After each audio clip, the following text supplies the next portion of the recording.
Hello everyone, అందరికీ ఉగాది శుభాకాంక్షలు అండి. ఇదే అండి ఈరోజు మేము తీసుకున్న జోన్ వచ్చేసి ఇది.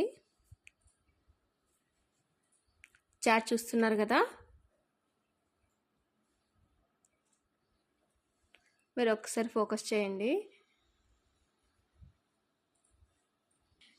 మీకు టైం కనిపిస్తుంది అనుకుంటుంది. ఇందులో అబ్జర్వ్ చేస్తే 11:30 అయింది. మ్యాక్సిమం 9కి స్టార్ట్ అవుతుంది మార్కెట్. 9 నుంచి వెయిట్ చేస్తే ఇప్పుడు వచ్చింది మా ట్రెండ్. అవునండి, ఇంతవరకు వెయిట్ చేస్తూనే ఉంటాం.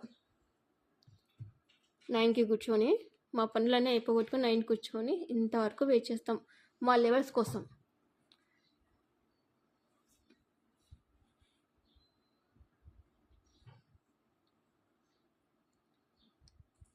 మేము బాగుంది మార్కెట్ అన్నప్పుడు మాత్రమే ఎక్కువ లాట్స్ వేసుకుంటాం. ఓకే, కొంచెం చూద్దాం, అంత పర్ఫెక్ట్గా లేము అన్నప్పుడు 1 లాట్ వేస్తాం. అందుకని లాట్ సైజు కూడా మీకు చెప్పడం లేదు మేము ఎంత వేస్తాము అనేసి. 10 లాట్స్ వేస్తామా, 20 లాట్స్ వేస్తాం, 20 లాట్స్ కూడా వేస్తాం మార్కెట్ బాగున్నప్పుడు, బయట ఎటువంటి న్యూస్ లేనప్పుడు. బయట న్యూస్ కూడా మార్కెట్ పైన చాలా ప్రభావితం చూపిస్తుంది. సడన్గా ఫాల్ అవుతుంటుంది, సడన్గా బయింగ్ సైడ్ వచ్చేస్తుంటారు. అదంతా న్యూస్ వల్లే. న్యూస్ రన్ అవుతూ ఉండాలి. మన టీవీలో మాత్రం మా ఇంట్లో సీరియల్స్ కంటే ఎక్కువ ఇవి రన్ అవుతుంటాయి ఛానల్స్కి. న్యూస్ ఛానల్స్ మాత్రం మనం రన్ చేస్తూ ఉండాలి.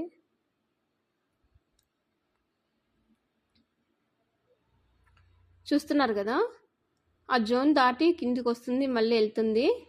కానీ హై మాత్రం బ్రేక్ చేస్తే మంచి మూమెంటమే ఉంటుంది.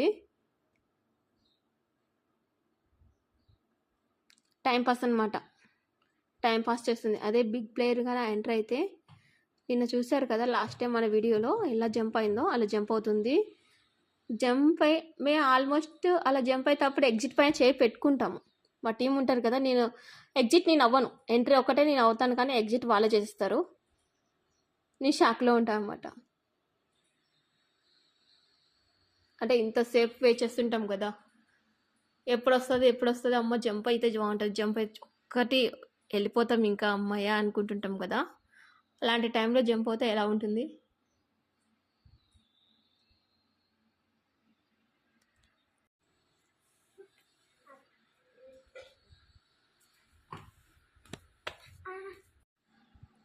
మీరు చూస్తున్నారు కదా,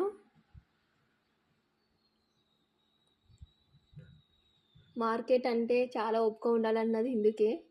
మేము లైవ్ ట్రేడ్ చేస్తున్నాం కాబట్టి మీకు అర్థమవుతూ ఉంటుంది. వెయిట్ చేయాలండి, అలాగే వెయిట్ చేయాలి.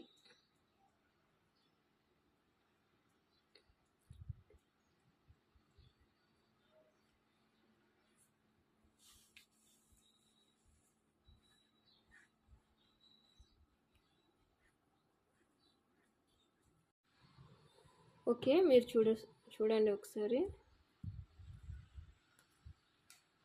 ఓకే, ఇప్పుడు మాత్రం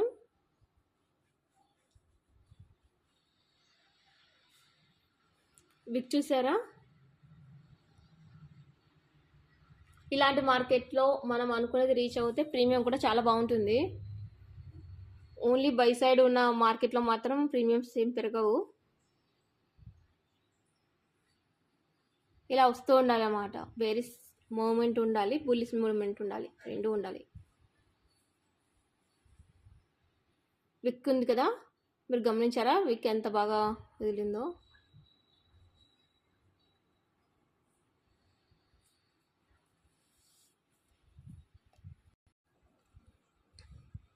కొంతమంది బిగినర్స్ వచ్చేసి వాల్యూమ్స్ అబ్జర్వ్ చేస్తా ట్రేడ్ చేస్తారు.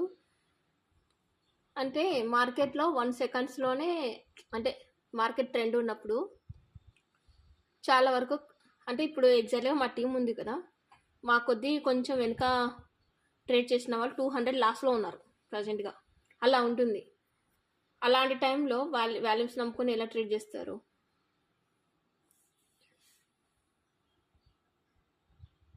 వాల్యూమ్స్ అయినా వీళ్ళు అంతా ట్రేడ్ చేసిన తర్వాతనే కదా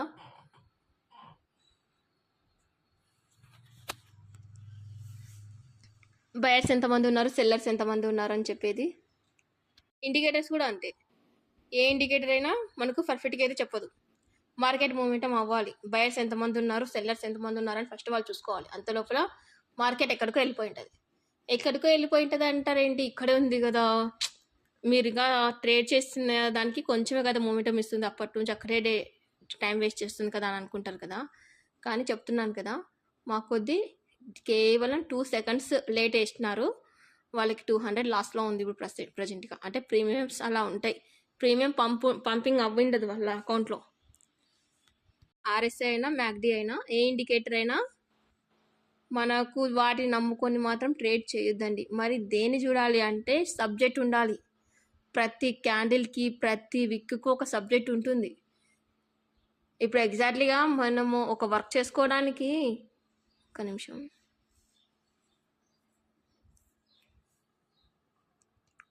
మేము ఎగ్జిట్ కూడా అయిపోతాం, అంటే ఇప్పుడు ఎగ్జిట్ అవ్వడం లేదు. ఓకే, ఇది కొంచెము మాకు తేడా కొడుతుంది అంటే ఎగ్జిట్ కూడా మధ్యలోనే ఎగ్జిట్ అయిపోయిన తర్వాత మేము ఎగ్జాక్ట్లీగా మేము ఎగ్జిట్ అయిపోయిన వెంటనే కిందికి పడిపోయి అట్లాంటివి ఉండవు. మేము ఎగ్జిట్ అయిపోయిన తర్వాత మంచి ప్రాఫిట్ వచ్చిన క్షణాలు కూడా ఉంటాయి. అలా ఉంటుంది మార్కెట్ అంటే. అంటే మేము ఇన్ని ఇయర్స్ సబ్జెక్ట్ అబ్జర్వ్ చేసి మరీ చేస్తున్నాం కదా. ఫ్రాంక్గా చెప్పాలి అంటే అలాంటి క్షణాలు కూడా లాస్ట్ 2 years వరకు చాలా జరిగాయి. ప్రజెంట్ అయితే ఓకే, ఇబ్బంది ఏం లేదు. లాస్ట్ 2 years వరకు ఓకే, లాస్ వస్తుందేమో అనేసి ఎగ్జిట్ అయిన తర్వాత మంచి ప్రాఫిట్ వచ్చినవి, అట్లీస్ట్ 1 లాట్కి 2000 వచ్చిన ప్రాఫిట్స్ చాలా ఉన్నాయి. అందుకని వాల్యూమ్స్ అని మీరు ఇవన్నీ చూస్తూ ట్రేడ్ చేస్తే లాస్ తప్ప మిగిలేదు ఏమి ఉండదు. ఇప్పుడు చూడండి, మా జోన్ నుంచి క్రాస్ చేసిన తర్వాత ఎలా వెళ్తుందో మీరు అబ్జర్వ్ చేయండి. జోన్ మాత్రం క్రాస్ చేయాలి. అది ఎలా చెప్తున్నారు అంటే అది సబ్జెక్ట్ అండి. వీడియో మధ్యలో అయినా చెప్తాము, చూద్దాం. వీడియో లేకపోతే వీటన్నిటికీ ఒక నిమిషం. ఇప్పుడు వచ్చేసి 900 ఉందండి ప్రాఫిట్. వీటన్నిటికీ ఒక వీడియోలో మేము మీకు ఖచ్చితంగా చెప్తూ ఉంటాం. ఇంతవరకు వెయిట్ చేస్తున్నాం, జోన్ దాటితే మంచి ప్రాఫిట్ వస్తుందని వెయిట్ చేస్తున్నాం అనమాట. బిగ్ ప్లేయర్స్ అంటాం కదా, వాళ్ళు ఎప్పుడు ఎంటర్ అవుతారో మనకు తెలియదు.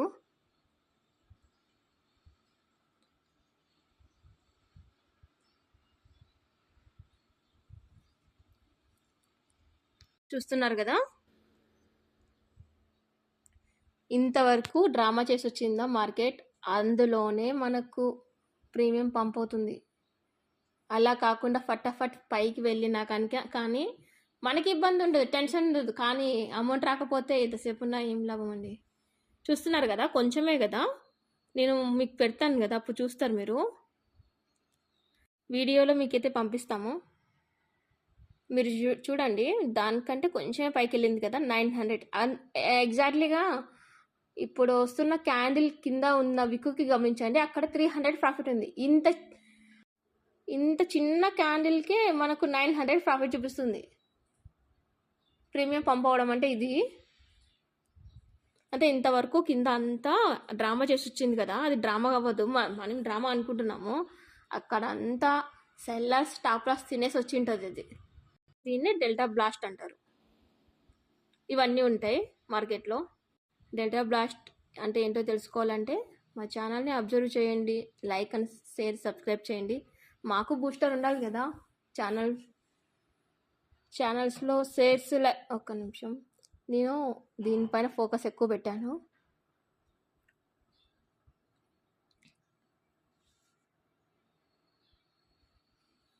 ఓకే, ఏం టెన్షన్ ఏం లేదు, ఓకే, ప్రాబ్లం ఏం లేదు.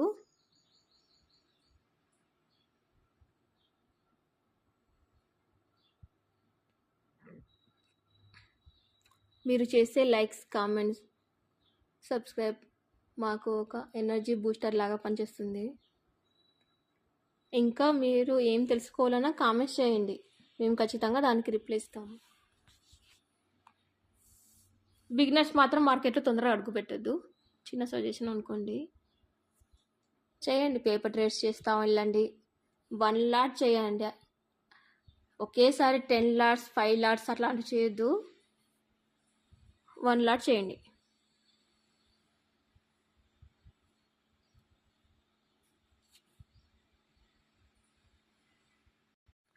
మీరు గమనిస్తే ఇంతకుముందు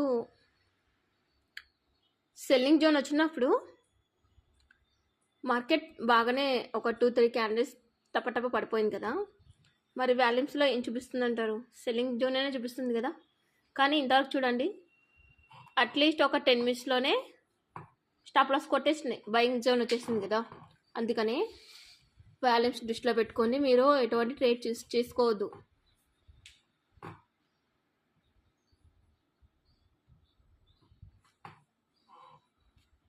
మార్కెట్ ఏది అంత ఈజీగా ఇవ్వదు. అది కష్టమైన హ్యాపీనెస్ అయినా కష్టాన్ని కూడా అంత ఈజీగా ఇవ్వదు. చాలాసేపు కుళ్ళబొడి చేస్తుంది.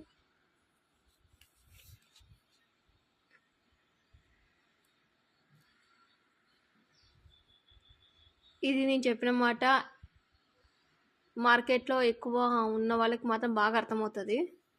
కానీ సంతోషం ఇస్తే మాత్రం అంటారు కదా, 7 కొండల వాడు ఇచ్చింది ఇవ్వాలి అనుకుంటే మాత్రం ఎవరి తరం కాదు ఆపడం అనేసి.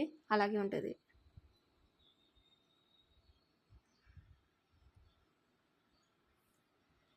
నేను మొన్న విన్నాను ఒక మాట యూట్యూబ్లో, వెంకటేశ్వర స్వామి మాత్రం ఇవ్వాలి అనుకుంటే ఇచ్చింది లెక్క పెట్టుకోవడం ఎవరి తరం కాదంట.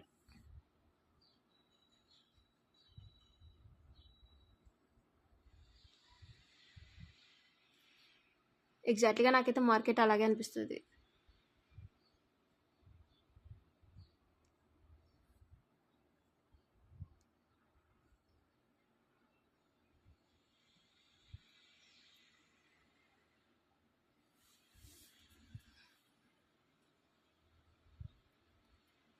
మీరు గమనించారా, ఇంతవరకు బయింగ్ ఓకే, ఆ జోన్ వచ్చిన తర్వాత ఆ జోన్లోనే డ్రామా క్రియేట్ చేస్తుంది. ఆ జోన్ ఊరికి మామూలుగా అలా గీయలేదు, అది అందులో చాలా సబ్జెక్ట్ ఉంటుంది. ఇది మేము నిన్న 1 అవర్ దీన్ని స్టడీ చేస్తేనే ఇలాంటి జోన్స్ క్రియేట్ చేస్తాము. అంటే మార్కెట్ అంతే 3 గంట అయిపోతుంది ఈరోజు.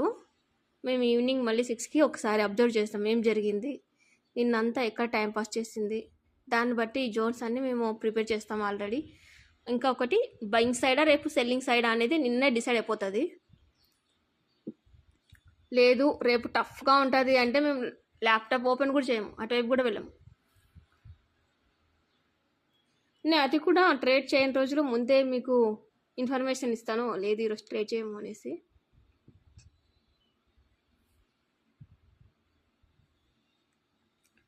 ఈ జోన్ ఇంపార్టెంట్ అండి, ఇది క్రాస్ చేస్తే మాత్రం మంచి ప్రాఫిట్ వస్తుంది. ఆల్మోస్ట్ మేము డైలీ ఇంతవరకు ఉంటాము, కాకపోతే మీకైతే ఇంతవరకు చూపిము. ఎవరైనా కొత్త వాళ్ళు మళ్ళీ ఇంత వెయిట్ చేయడం ఎందుకు మమ్మల్ని చూసి అని మేము అనుకుంటున్నాం.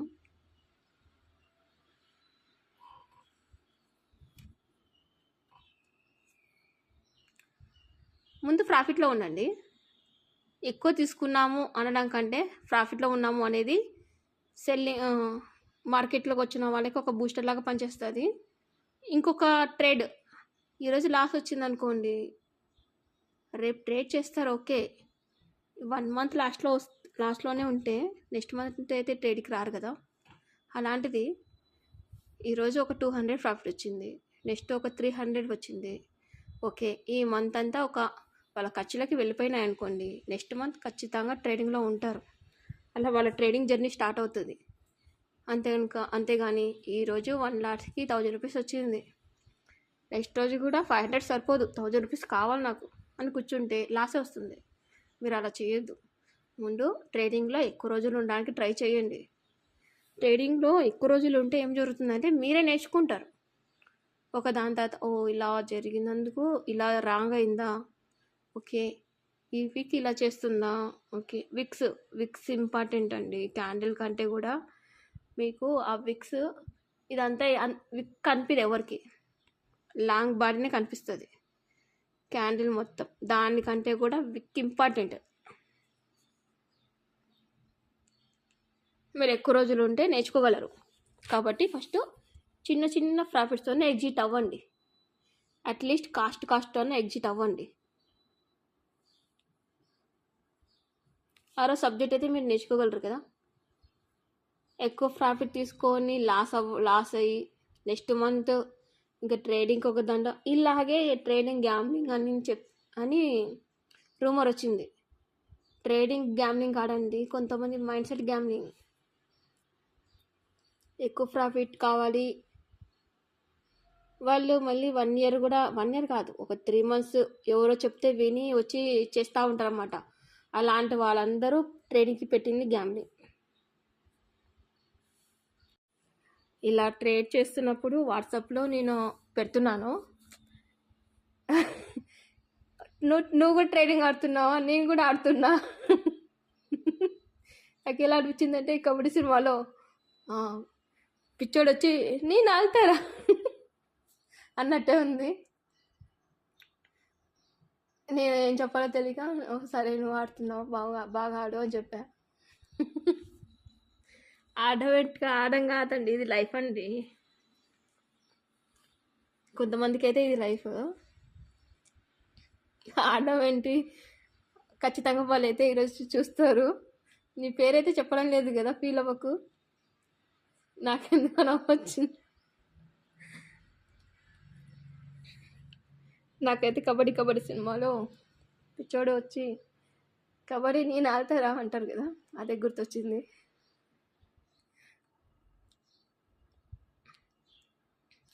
ఇలాంటి వాళ్ళు అన్నారని ఎవరు ఫీల్ అవ్వద్దు, ఎందుకంటే చేసేది మనం కదా మిస్టేక్. ట్రేడింగ్లో అంటారేంటి, అలా అంటే మేము కూడా ఉండకూడదు. అట్లీస్ట్ చాలామంది అయితే ట్రేడ్ అయితే చేస్తున్నారు. మీరు ఒకసారి బ్యాలెన్స్ చెక్ చేసుకోండి, బయర్స్ ఎంతమంది ఉన్నారు, సెల్లర్స్ ఎంతమంది ఉన్నారు అని కనిపించేస్తుంది. వాళ్ళంతా ఎందుకుంటారు.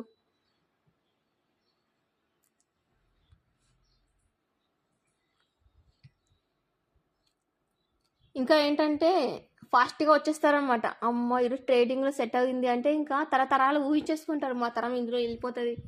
ఎంత ఈజీగా వెళ్ళిపోదండి. 1 year కష్టపడింది 1 dayలో కూడా వెళ్ళిపోయే ఛాన్స్ ఉంటుంది, ఎగ్జాక్ట్లీగా మనము ఫోకస్ చేయకపోతే. మా తరం అంతా ఇందులో బతికేస్తుంది అలా ఉండదు. ప్రతి డే లెర్నింగ్ ఉంటుంది, పేషెన్స్గా ఉండాలి. ఇది ఒక నిధిలాగా అనమాట.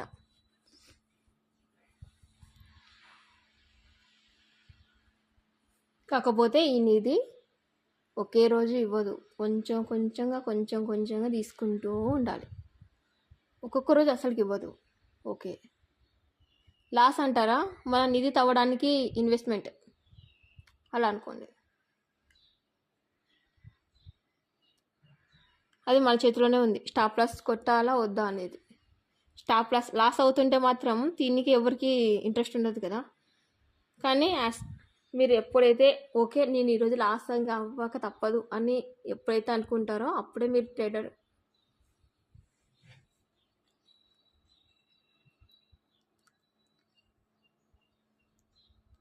ఫస్ట్ ఆఫ్ ఆల్ ఇప్పుడు ఈ స్టాక్ మార్కెట్ అన్నది ఎంతమంది ఇన్వెస్ట్మెంట్ చేస్తున్నారు స్టాక్ మార్కెట్లో?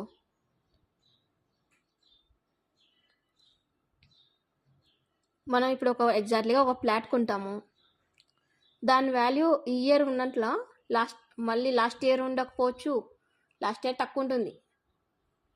మరి నెక్స్ట్ ఇయర్ అక్కడ వాల్యూ లేకపోతే ఇంకా తగ్గుతుంది, ఈ ఇయర్ కంటే నెక్స్ట్ ఇయర్ ఇంకా తగ్గే ఛాన్స్ ఉంది కదా. ఒకవేళ అక్కడ మంచిగా ఏదైనా డెవలప్మెంట్ వస్తే రెట్టింపు అవుతుంది కదా. స్టాక్స్ కూడా అంతే, ఎక్కువ ఇన్వెస్ట్మెంట్ చేయొద్దు, కొంచెంగా చేసుకోండి. మంచి స్టాక్స్ కనుక్కోండి, ముందు మంచి స్టాక్స్ పెట్టి వాటిలో ఇన్వెస్ట్మెంట్ చేసుకోండి. ఖచ్చితంగా మంచి ప్రాఫిట్స్కి వస్తాయి, కానీ లాంగ్ టర్మ్ ఉండాలి ఏది చేసినా. ఇంకా మా ఫ్రెండ్ ఒక్కరు ఫోన్ చేసి 1 weekలో ఒక 1000 rupees పెరిగే స్టాక్ చెప్పు అని చెప్తున్నారు. 1000 rupees పెరిగే ఛాన్స్ ఉంటే అంత పెరగవు, 1 weekలో అసలుకి పెరగవు. లాంగ్ టర్మ్ అంటే 10 years, 10 years, 20 years.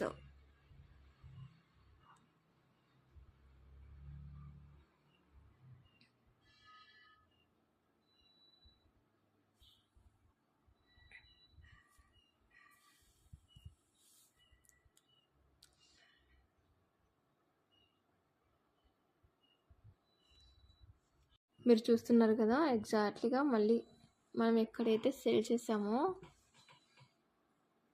ఎక్కడైతే బై చేసామో అక్కడికే వచ్చింది ఎగ్జాక్ట్లీగా.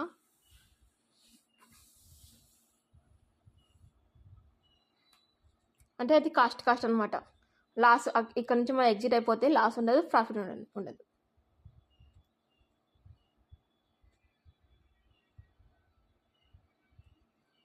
కానీ మాకైతే బై సైడ్ ఇంట్రెస్ట్ ఉంది, సెల్ సైడ్ పోదని కాన్ఫిడెన్స్ ఉంది.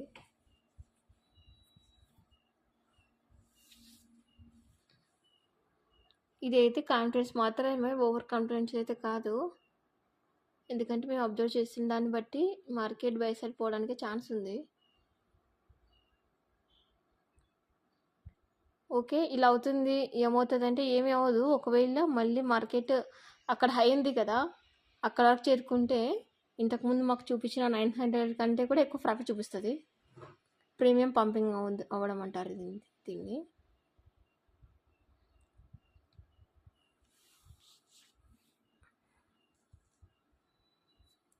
మీరైతే థర్డ్ పర్సన్కి మాత్రం ట్రేడ్ ఇవ్వడానికి ఒప్పుకోవద్దు. మనీ ఇచ్చి ఒక థర్డ్ పర్సన్ ఎంట్రీ అవుతారంట. అదైతే నాకు ఎగ్జాక్ట్గా తెలియదు, దాని గురించి క్లియర్గా చెప్పడానికి. వాళ్ళే కనుక అంత మనీ సంపాదిస్తే మీ వరకు ఇవ్వరు కదా, వాళ్ళే చేసుకుంటారు. ఇంకా వడ్డీకి డబ్బులు తెచ్చుకొని స్టాక్ మార్కెట్లో ఇన్వెస్ట్ చేయడం అవన్నీ చేయొద్దు. At least first candle step by step నేర్చుకోండి. టైం పడుతుంది. ఎంత టైం పడుతుంది అంటే ఎవరి నాలెడ్జ్ ఎలా ఉంటుందో మనకు చెప్పలేము కదా. కొంతమందికి మంచి ఫ్రెండ్స్ ఉంటారు, తొందరగా అబ్జర్వ్ చేస్తూ వాళ్ళ స్కిల్స్ మంచిగా డెవలప్మెంట్ చేసుకుంటే తొందరగా స్టాక్ మార్కెట్ అనేది అర్థమవుతుంది, ట్రేడింగ్ అనేది నీట్గా చేసేస్తారు.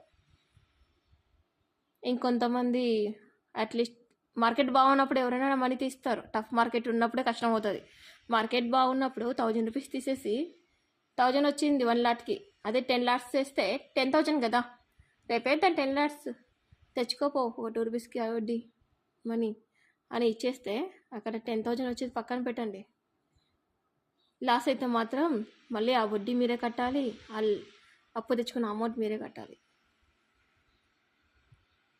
ఇలా ఒక 3-4 టైమ్స్ రిపీట్ అయితే వాళ్ళు పెట్టే పేరు మార్కెట్కి గ్యామ్లింగ్.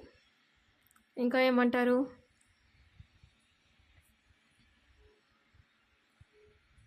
వాళ్ళు మార్కెట్ కూడా ఎప్పుడు కనిపిరు.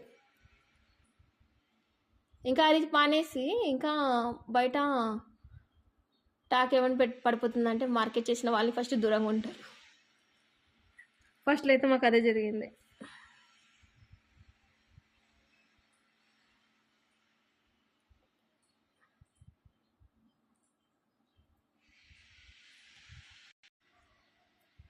ఇక్కడ ఓకే, మాకు మళ్ళీ మా ప్లేస్కి వచ్చింది కాబట్టి మేము మళ్ళీ మనీ యాడ్ చేస్తాం, ఇంకా లాట్స్ యాడ్ చేసుకుంటాం. అంటే మాకు ఇంతకుముందు దొరికిన దానికంటే తక్కువ ప్రైస్కి ఇప్పుడు మళ్ళీ ట్రేడ్ దొరుకుతుంది. ఇది కూడా ఒక సబ్జెక్ట్. మళ్ళీ ఇంత ఉంటుంది కాబట్టి ఫస్ట్ మీరు అర్థం చేసుకోండి, నేర్చుకోండి అని చెప్పేది. మళ్ళీ లాట్స్ చేసుకుంటాం.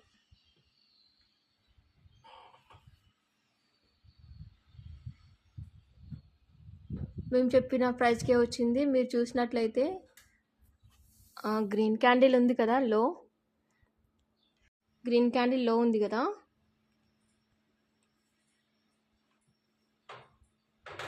అది క్రాస్ చేయకపోవచ్చు.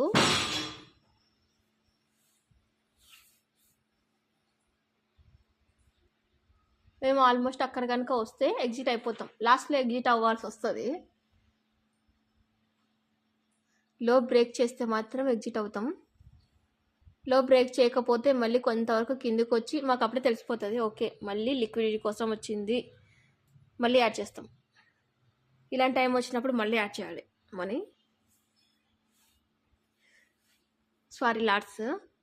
లాట్స్ యాడ్ చేసేస్తే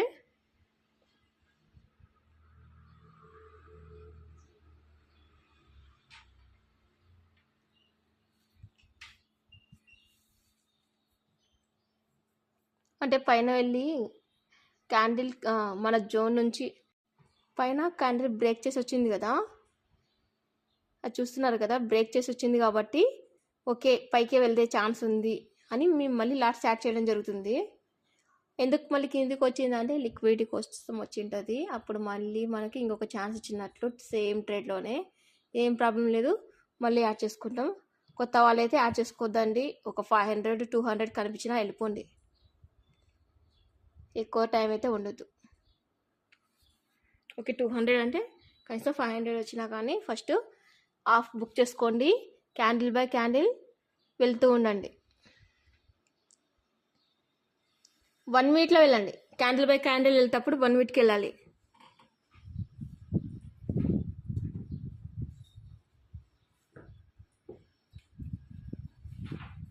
చూస్తున్నారు కదా ఇప్పుడు ఎలా వెళ్తుండో బయింగ్.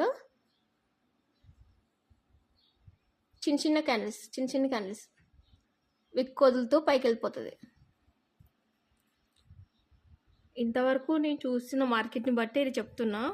మార్కెట్ ముందే ఎవరికి తెలియదు ఏం జరుగుతుందో అనేసి. ఇలా వస్తే ఫస్ట్ మనం స్టార్ట్ అయ్యాం కదా, మేము లాస్ట్ వేసాం కదా, దానికంటే కూడా నెక్స్ట్ టైం వేసినప్పుడు మాకు తక్కువ ప్రీమియంకి దొరికింది. మనీ తక్కువ అవుతుంది, ప్రాఫిట్ ఎక్కువ అవుతుంది.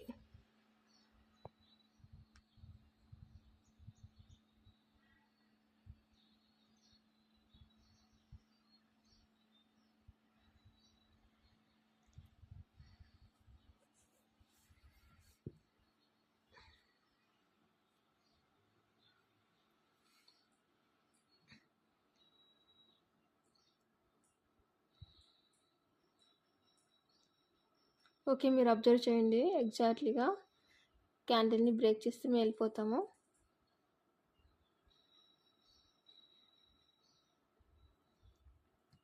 ఆల్మోస్ట్ ఆ క్యాండిల్ని బ్రేక్ చేయలేదు. ఎందుకు చేయలేదు అంటే దానికి కూడా ఒక సబ్జెక్ట్ ఉంది. 1 అవర్ క్యాండిల్ చూసుకోవాలి, తర్వాత బ్యాంక్ నిఫ్టీ కూడా చూడాలి.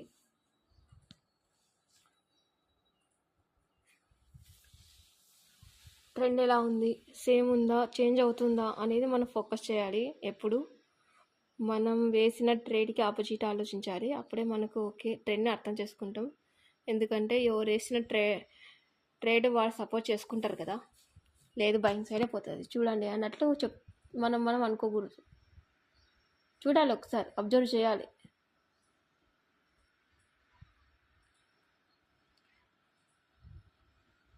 మీరు ఎగ్జాక్ట్లీగా చూడండి, క్యాండిల్ని అది విక్ బ్రేక్ చేయలేకపోయింది. అది లిక్విడిటీ కోసం అంత కిందికి వస్తుంది మార్కెట్ అనేసి.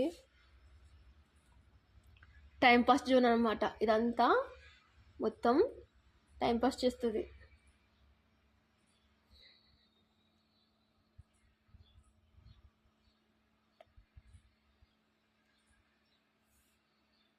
మీరు చూసినట్లయితే పైకి ఎలా వెళ్తుందో కిందికి ఎలా వస్తుంది కదా, మరి వాల్యూమ్స్ ఎలా కరెక్ట్గా మనకు తెలుస్తుంది.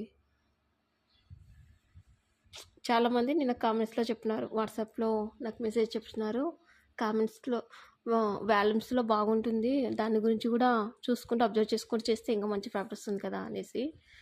నేను రేపు మీకు ఎగ్జాంపుల్ చేసి చూపిస్తాను చెప్పాను. దానికోసమే పదే చెప్తున్నా. ఒక పాయింట్ పదే చెప్తున్నా అంటే దాని గురించి ఎక్కువ అడిగింటారని.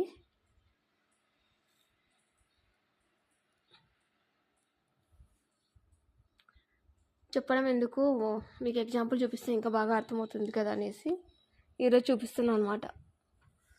ఎలా పైకి వెళ్తుండో అలా కిందికి వస్తుంది. ఆ టైంలో మనం ఎలా మనము జడ్జ్ చేస్తాం.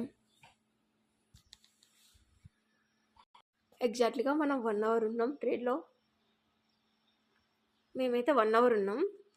మరి ఎడిట్ చేసేటప్పుడు కొంచెం తగ్గించే మీకు ఎడిట్ చేసి వీడియో ద్వారా తెలియజేస్తాం. ట్రేడ్ తీసుకొని 1 అవర్ అయింది. లేదు మీరు టోటల్ వీడియో పెట్టండి, మేమైతే అక్కడక్కడ టెక్నిక్స్ చెప్పాం. మరి వీడియో పెట్టండి అని కామెంట్స్ రూపంలో పెడితే మేము ఖచ్చితంగా పూర్తి వీడియో పెడతాం. దగ్గర 1 అవర్ అవుతుంది నేను